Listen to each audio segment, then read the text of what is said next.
Et si les religions pouvaient faire partie de la solution? Ça peut paraître absurde comme question parce que quand on écoute l'actualité, quand on discute entre amis ou en famille, on a plutôt l'impression qu'elles font clairement partie du problème. C'est vrai qu'elles sont accusées, pas toujours à tort, de créer un mauvais choc des rencontres, de favoriser le sexisme, de maintenir une société patriarcale. Elles sont parfois soupçonnées d'être homophobes. On leur demande si elles sont pas trop traditionnalistes ou conservatrices. Parfois, elles servent de justification pour de la violence. Elles ont été des masques pour des croisades, des guerres, des systèmes de domination ou d'oppression. Elles ont été la justification aussi du terrorisme récemment. Souvent, vous avez remarqué, quand on est en famille pour les fêtes, ce sera bientôt le cas, pour dîner, il y a une règle un peu implicite comme ça. Cette année, on parle de tout, mais pas politique et pas religion. Et puis en général, il y a toujours un tonton qui a une solution parfaite au problème du monde. C'est: moi, je propose qu'on supprime toutes les religions dans le monde. Bien sûr, super facile en plus. C'est vrai, je comprends, parce que quand les religions sont pas la cause d'un problème, elles sont la cible du problème. En ce moment, l'antisémitisme repointe le bout de son nez sous un nouveau visage encore plus vicieux qu'avant. Dans le monde entier, les juifs sont victimes d'attentats où qu'ils aillent. L'islamophobie a atteint un niveau jamais atteint auparavant dans notre pays. On enferme les musulmans dans des camps en Chine, on les extermine en Birmanie. Au Moyen-Orient, quand on est chrétien, il vaut mieux choisir entre partir ou mourir. Bref, globalement, quand on regarde de loin, on a plutôt l'impression que les religions font clairement partie du problème. J'ai grandi dans une école où il y avait à peine 200 élèves. La moitié des 200 enfants étaient internes, parce que placés par la DAS, qui est devenue l'ASE, et on pouvait compter dans ces 200 enfants 42 nationalités. Chaque année, on avait le même petit rituel. À la rentrée, on venait accrocher un drapeau sur notre pays d'origine pour montrer la diversité de cette école. Tous les mercredis matins, il y avait 7 religions qui étaient enseignées, et pratiquées dans l'enceinte de l'école. Et nos enseignants appelaient cette école l'école arc-en-ciel, en référence à la philosophie et pédagogie de Nelson Mandela en Afrique du Sud. Quand je suis rentré au collège, c'était vraiment l'extrême inverse. Je suis rentré dans un établissement qui était 10 fois plus grand, donc 2000 élèves si on sait compter. Et dans cet établissement, on avait une très grande majorité, voire ne pas dire une quasi-totalité d'élèves blancs, plutôt issus de milieux bourgeois, très favorisés, de familles chrétiennes, parfois devenues athées. Et dans cette période du collège, je vais subir, comme beaucoup de jeunes malheureusement, une période de harcèlement, d'intimidation, d'agression, parfois d'attouchement. Et je me demande, au collège, pourquoi est-ce que je suis l'objet comme ça de ce harcèlement scolaire? En réfléchissant, je me disais, dans l'école arc-en-ciel où j'avais grandi, finalement, on m'a appris à être moi-même, on m'a aidé à développer cette singularité, on m'a donné les outils pour m'accomplir, m'accepter tel que je suis et complètement grandir à ma façon. Pas de bol, au collège, il vaut mieux être comme tout le monde. Alors, tout ce qui dépasse, on le coupe. Quand je suis rentré au lycée, je continuais à m'interroger. Le harcèlement était terminé, mais je me disais, pourquoi est-ce que j'ai été victime de harcèlement comme ça? Et j'apprends que la directrice de mon école primaire reçoit la Légion d'honneur. Alors je me rends à la cérémonie tout content, je vais lui dire, je vais enfin lui poser la question, mais est-ce qu'il y avait un secret pour que dans cette école primaire, on puisse vivre ensemble en harmonie, comme ça, avec toutes les religions et nationalités représentées? Elle me dit, mais oui, bien sûr Samuel, c'était grâce à votre diversité. Je lui dis, grâce à notre diversité? Mais en général, la diversité, c'est plutôt un obstacle à surmonter qu'une solution toute trouvée. Elle me dit, non, parce que souvent, on dit malgré la diversité. Là, moi, je vous dis, grâce à votre diversité. Alors, je lui ai demandé, mais comment est-ce qu'on fait pour vivre ensemble grâce à votre diversité?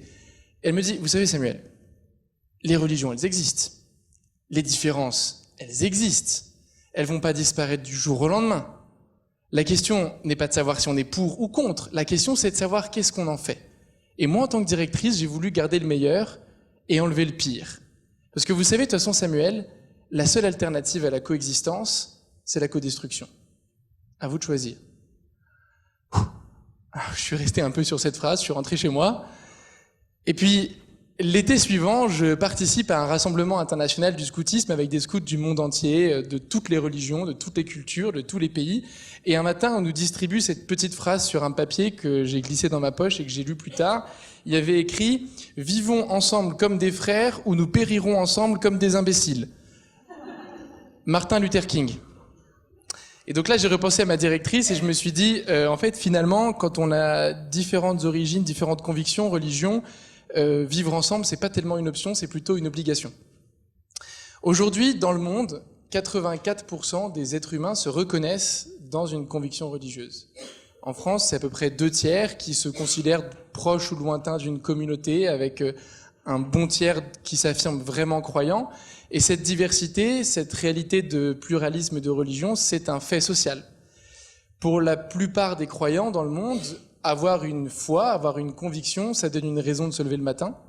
Ça peut être un moteur à l'engagement, ça peut donner du sens à une espérance. Et ces convictions intimes sont parfois utiles justement à l'intérêt général.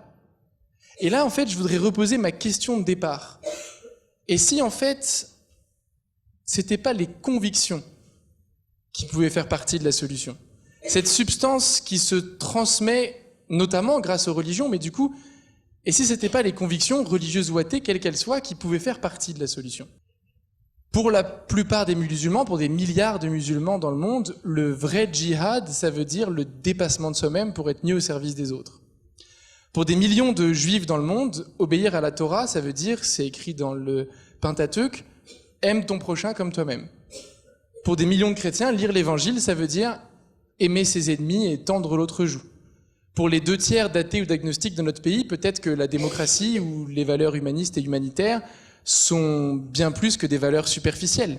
Alors pourquoi est-ce que quand ces convictions intimes sont mises au service du bien commun, elles sont si peu connues et elles font beaucoup plus de bruit quand elles sont mises au service du mal? Peut-être parce qu'un arbre qui s'abat, ça fait toujours beaucoup plus de bruit qu'une forêt qui germe. Mais en même temps, cette forêt qui germe, elle a déjà de nombreux héros derrière elle. C'est à cause de sa conviction que Lech Walesa s'est engagé contre la dictature du soviétisme. C'est grâce à sa conviction que Desmond Tutu a lancé le tribunal d'amnistie de réconciliation en Afrique du Sud.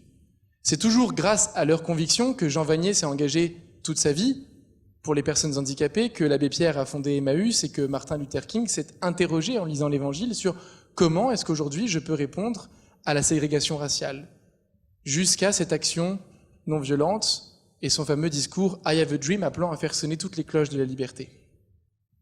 Lorsque j'ai eu 21 ans, je suis parti faire le tour du monde avec 4 amis, un juif, un chrétien, un musulman, un athée, c'est pas une blague. Et on est parti repérer toutes les initiatives interconvictionnelles au service de la paix, pour voir si en fait ces convictions religieuses, spirituelles ou athées dans le monde, parfois étaient utilisées comme des capitaux à investir au service du bien commun. Alors on a cherché des initiatives, on en a rencontré beaucoup, 435 précisément, et plusieurs initiatives m'ont beaucoup marqué, je pense à une en particulier là maintenant, dans un bidonville à côté de Nairobi, au Kenya. Le bidonville s'appelle Kibera, et on y a rencontré des femmes, musulmanes et chrétiennes, qui ont décidé de mettre en commun ce que le contenu de leur texte leur disait pour faire face à leur solitude dans leurs combats respectifs. Le point commun de ces femmes, c'est qu'elles étaient toutes mères, célibataires, et qu'elles étaient confrontées à l'éducation d'un enfant dans une famille monoparentale. Et elles partageaient ce que l'islam et le christianisme avaient à dire comme ressources pour faire face ensemble à cette situation. Plus tard dans le tour du monde, c'est pas le choc des rencontres, c'est une rencontre de choc. J'ai rencontré Hassan. Hassan, il est musulman, bosniaque, d'un peuple qui a été victime d'un génocide en 1995, le dernier génocide en Europe. Et sur le lieu du massacre de Srebrenica, où il a perdu son père et son frère, il nous raconte comment est-ce qu'il s'est caché sous les corps lorsque les Serbes ont commencé à éliminer toutes les personnes qu'ils avaient rassemblées. Et après plusieurs heures d'attente, comment est-ce qu'il est sorti et comment est-ce qu'il a repris sa vie et comment est-ce qu'il a pu contribuer après à identifier les 8192 corps des victimes du massacre de Srebrenica. Un massacre qui a aussi été commis au nom d'une religion par les bourreaux. Un de mes camarades, Jocelyn, le regarde et lui dit « Mais Hassan, aujourd'hui, tous les jours, tu vis avec les Serbes qui sont coupables du génocide dans lequel sont morts ton père et ton frère. Comment est-ce que tu fais pour vivre avec eux? T'as pas de haine envers eux? Et là, Hassan s'arrête de parler, il nous regarde et puis il prend un grand sourire. Il nous dit, vous savez, moi je suis musulman, j'ai pas assez de place dans mon cœur pour aimer Dieu et haïr les autres. C'est une question que je me suis posée par rapport à ces initiatives interconvictionnelles rencontrées partout dans le monde. Est-ce que finalement, on ne parle pas trop de liberté de conviction et pas assez de responsabilité de conviction? Bien sûr, il y a les droits de l'homme qui proclament que la liberté de conviction est absolue. Article 18, chacun est libre d'avoir une religion, de ne pas en avoir, d'en changer, de la pratiquer, seul ou en commun, en public ou en privé, toujours article 18. Mais peut-être qu'à cette liberté, on ajouterait une deuxième brique, celle de la responsabilité. Si j'ai une conviction, qu'est-ce que j'en fais au service des autres et de la société et comment est-ce qu'elle peut être d'intérêt général, une conviction d'intérêt général? Il y a 10 ans, j'ai fondé un mouvement d'éducation populaire qui s'appelle Coexister, qui rassemble des jeunes juifs, chrétiens, musulmans, athées, agnostiques dans toute la France, qui essayent de vivre ensemble toujours grâce à leurs différences et pas malgré elles. Et je me suis interrogé, pourquoi est-ce que tous ces jeunes finalement font preuve de responsabilité et de conviction? Est-ce qu'il y a quelque chose, des règles, des principes, un secret qui fait qu'eux sont engagés dans cette démarche alors que d'autres font exactement l'inverse? Pourquoi est-ce qu'ils ont choisi dans cet énorme panel qui va du Bataclan à Martin Luther King? Et je crois que j'ai trouvé. Je crois que j'ai trouvé 5 petites règles qui sont le point commun de tous ces jeunes qui sont là et qui persévèrent à créer du lien dans une situation, vous le savez comme moi, qui n'est pas toujours facile en ce moment. Règle numéro 1, connaître.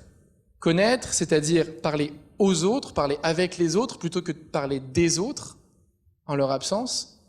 Connaître, c'est aussi respecter plutôt que tolérer. Tolérer, en français, ça veut dire accepter l'autre par défaut. Pour comprendre le poids de ce mot insuffisant, imaginez que vous disiez à quelqu'un que vous aimez « je te tolère ». Respecter, ça témoigne d'une estime, un choix personnel. Connaître, c'est aussi chercher à s'entreconnaître, comme dit le Coran, sourate 49, verset 12. « Je vous ai fait en plusieurs nations et plusieurs tribus pour que vous vous entreconnaissiez ». Et toujours le Coran, sourate 5, verset 48. « Si j'avais voulu faire de vous une seule communauté, je l'aurais fait, mais je vous ai fait différents pour que vous vous surpassiez dans les bonnes œuvres. » Règle numéro 2, douter. Douter, pas douter de soi ni de son engagement, mais douter à la manière de Descartes. Descartes qui remettait en cause en permanence ses certitudes.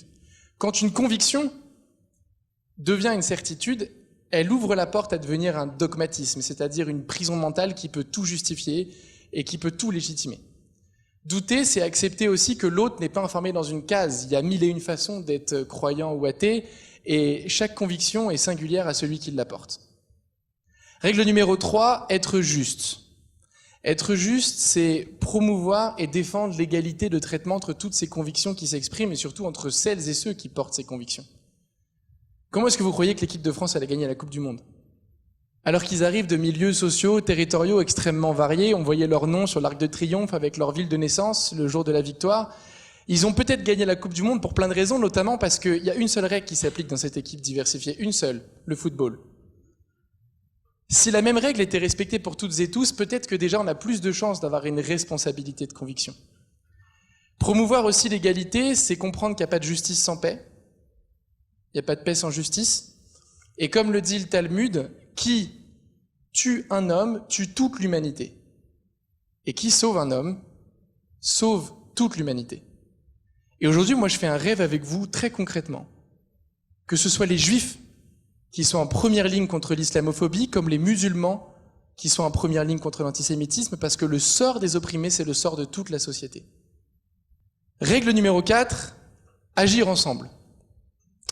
Quand on a fait ce tour du monde, on s'est rendu compte qu'il y avait énormément de diversité théologique et que, en fait, c'est plus que de la diversité, il y a beaucoup de divergences et de désaccords et de points de vue contradictoires, entre croyants et non-croyants déjà, mais aussi entre croyants eux-mêmes.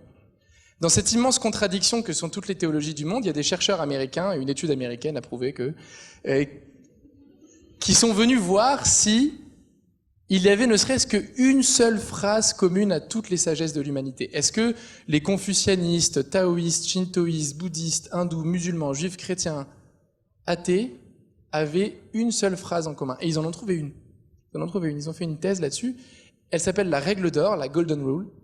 Et cette règle d'or, elle dit tout simplement, elle est présente dans tous les textes et sagesses, fais aux autres ce que tu veux qu'on te fasse et ne fais pas aux autres ce que tu ne veux pas qu'on te fasse. La règle numéro 4, toujours agir ensemble, c'est comprendre diversité de convictions, unité dans l'action. Diversité de convictions, unité dans l'action. L'unité, c'est pas l'uniformité. Être uni, ça veut pas dire être semblable. Ce qui nous ressemble n'est pas ce qui nous rassemble. Et d'ailleurs, pour rester sur l'équipe de France, sur son maillot, il est écrit « Nos différences nous rassemblent ». Et à l'inverse, la diversité, c'est pas la division. Ce qui nous distingue, c'est pas forcément quelque chose qui nous sépare. Donc comprendre tout le poids de cet adage tout simple, diversité de convictions, unité dans l'action, c'est rendre possible que dans des théologies qui se contredisent entre elles, elles puissent converger parfois sur la santé, l'environnement, le climat, le sans-abrisme, l'écologie, l'agriculture et tant d'autres causes. Règle numéro 5, persévérer. Il y a tellement de bonnes raisons de désespérer. Les uns sont trop victimaires, chacun se plaint, ma communauté n'est pas assez comprise, mon identité n'est pas respectée, je suis discriminé, je suis exclu, la haine est plus forte. Ceux qui veulent détruire le monde sont plus puissants que ceux qui veulent le construire. Tellement de raisons de désespérer. Un jour, j'étais dans un monastère en Israël avec un moine qui accueille pour se reposer sur une journée des familles qui ont perdu des proches dans le conflit israélo-palestinien des deux côtés pour passer un temps ensemble et partager leur deuil. Et un jour, il y a une femme qui arrive dans un groupe mélangeant des mères israéliennes et des mères palestiniennes, et puis elle se met à pleurer dans le monastère en disant « on n'y arrivera pas ». On n'y arrivera pas, le terrain de la paix n'est pas possible, on ne pourra jamais y arriver. Et là, le moine qui se reprend et qui commence à l'engueuler et qui lui dit « on n'a pas le droit de désespérer du cœur de l'homme, jamais, jamais ». Alors voilà 5 petites règles qui peuvent aider à ajouter à la liberté de conviction la responsabilité de conviction. Imaginez si demain tous les penseurs, auteurs, athées, croyants convergeaient pour dire que dans la divergence de leurs convictions, ils sont d'accord pour dire qu'il y a une injonction climatique aujourd'hui. Les conséquences. Alors, est-ce que les convictions peuvent faire partie de la solution? Oui, à condition de se connaître, de douter, d'être juste, d'agir ensemble et de persévérer toujours, toujours et encore toujours. Merci.